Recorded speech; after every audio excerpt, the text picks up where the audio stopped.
멕시코의 수도 멕시코시티. 인구 2천만 명이 넘는 거대한 도시에서 어느 날부터 이상하고 끔찍한 사건이 반복되기 시작했습니다. 처음에는 단지 몇 건의 사건으로 치부되었지만 시간이 지남에 따라 그 패턴은 명확해졌고 불안감은 도시 전역으로 빠르게 확산되었습니다. 피해자들은 모두 공통점을 가지고 있었습니다. 하나같이 60세가 넘는 고령의 노인 여성들이었으며 대부분 혼자 거주하고 있었다는 점이었습니다. 처음에는 단순한 강도 살인 사건으로 치부되었습니다. 재산을 노린 범죄자들이 벌인 비극적인 사건 정도로 여겨졌습니다. 그러나 시간이 지날수록 경찰은 점점 더 불길하고 소름 끼치는 사실을 깨닫기 시작했습니다. 이 모든 사건들이 단순히 우연의 일치가 아니라 누군가가 의도적으로 노인 여성들만을 표적으로 삼아버리고 있다는 것이었습니다. 이 소식은 멕시코시티 전역에 큰 충격과 함께 공포의 그림자를 드리웠습니다. 과연 누가, 왜 노인 여성들만을 노리는 것일까요? 범인의 수법은 놀랍도록 흡사했으며 일정한 패턴을 보였습니다. 그는 노인의 집에 자연스럽게 침입했습니다. 문을 강제로 부수고 들어가는 대신 마치 아는 사람처럼 혹은 의심을 사지 않는 방식으로 접근했습니다. 그는 피해자들의 신뢰를 얻는 데 능숙했으며 교묘한 수법으로 문을 열게 한 뒤 잔혹하게 목을 졸라 살해했습니다.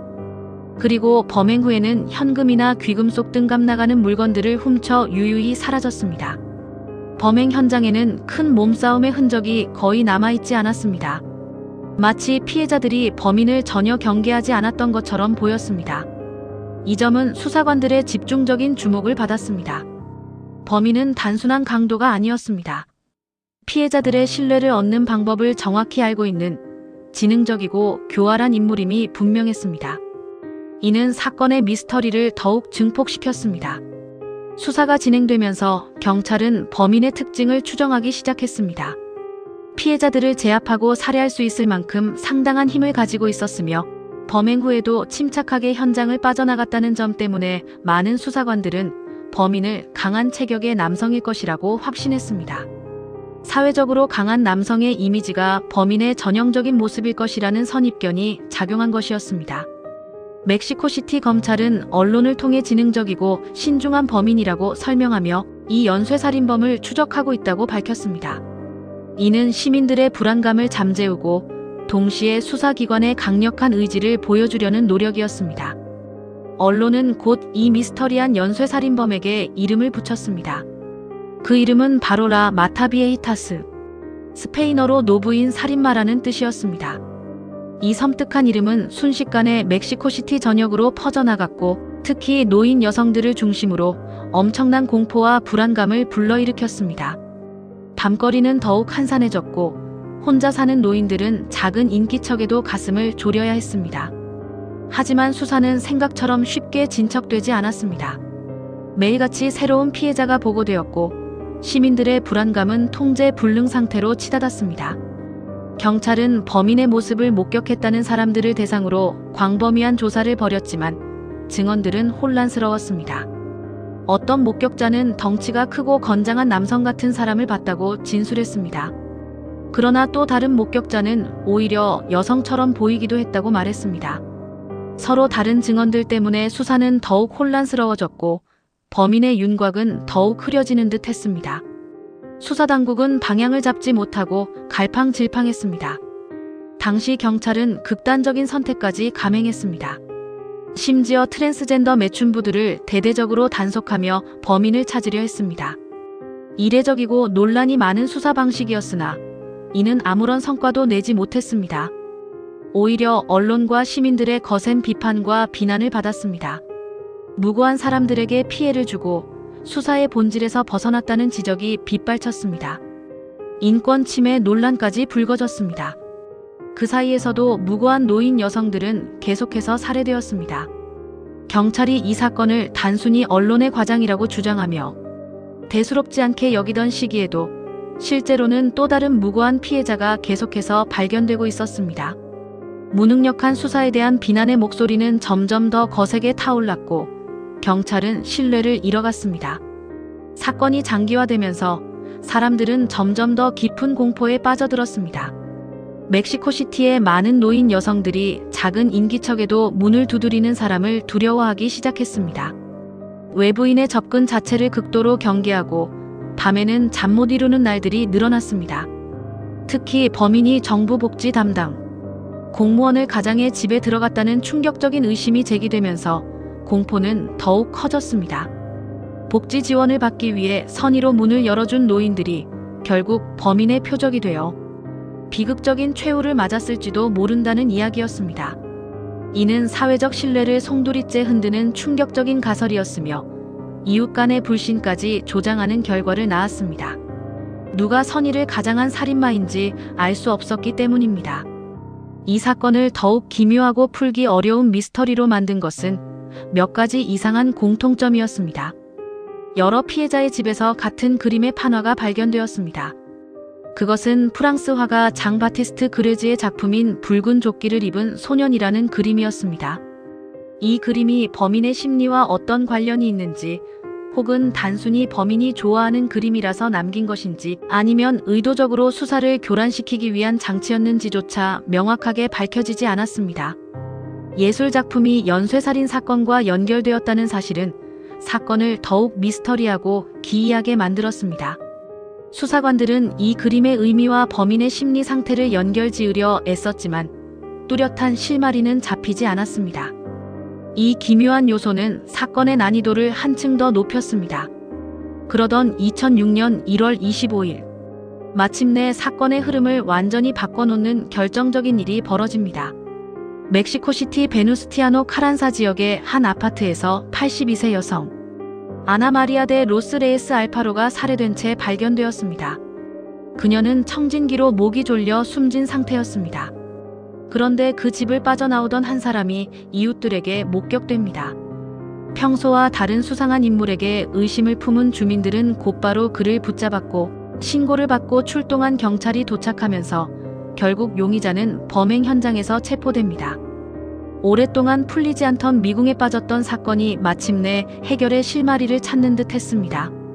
그리고 그 순간 사람들은 그야말로 놀라운 사실을 알게 됩니다. 체포된 용의자는 경찰이 줄곧 예상했던 강한 체격의 남성이 아니었습니다. 그녀의 이름은 후아나 바라사.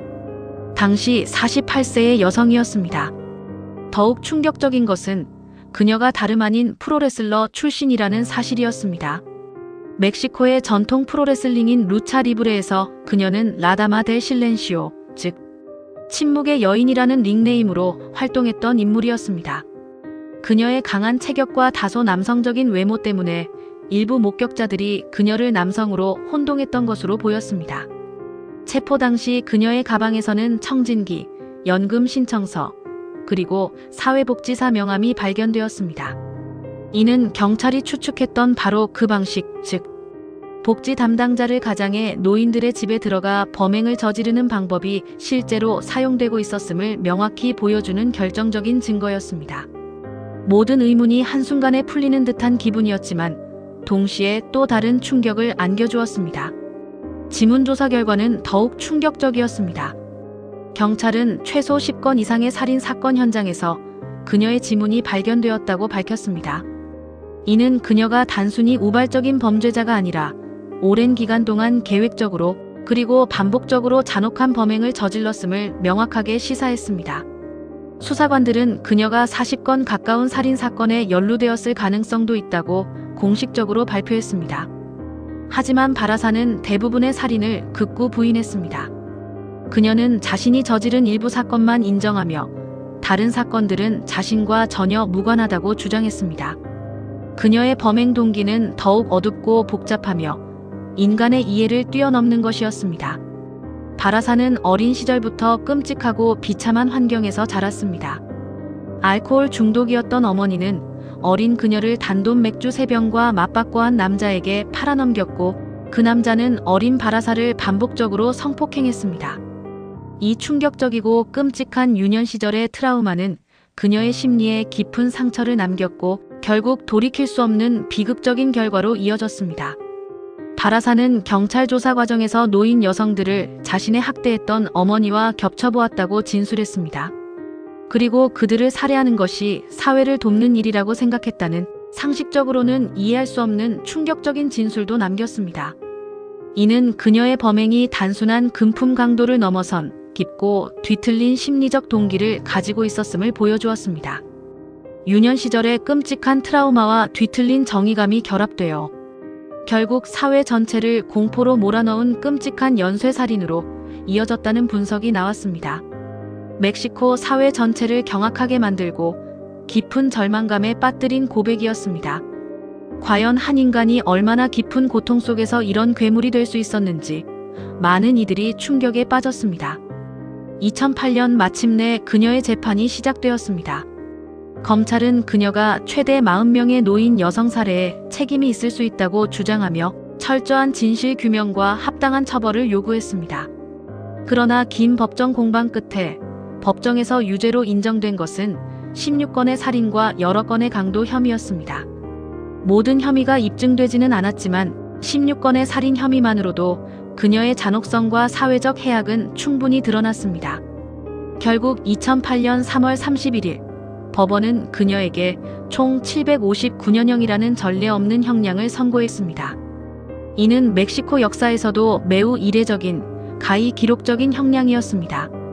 이 판결은 그녀의 죄질이 얼마나 극악무도했는지 그리고 멕시코 사회가 이 사건을 얼마나 심각하게 받아들이고 있는지를 상징적으로 보여주는 강력한 메시지였습니다. 물론 멕시코 법상 실제로 한 개인이 복역할 수 있는 최대 형량은 약 60년입니다. 그럼에도 불구하고 법원이 이처럼 엄청난 상징적인 형량을 선고한 것은 후아나 바라사의 범죄가 그만큼 잔혹하고 반복적이었으며 멕시코 사회 전체에 끼친 해악과 공포가 막대하다는 점을 강조하기 위함이었습니다.